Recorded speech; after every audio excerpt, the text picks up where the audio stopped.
Hello, welcome to ERPCA User Guide. Today we will learn how to assign recurring services to customer. Inside Customer page, go on top right and click on Customer Matrix. Now select Department and find services related to particular department.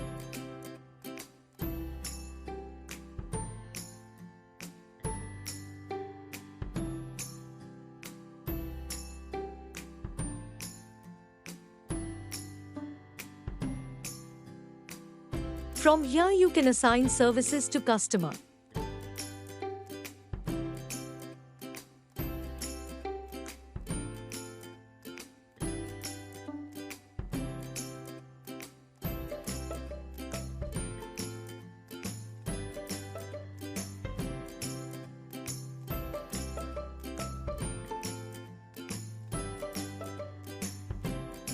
Thank you for watching the video. Stay connected with us for more helpful videos.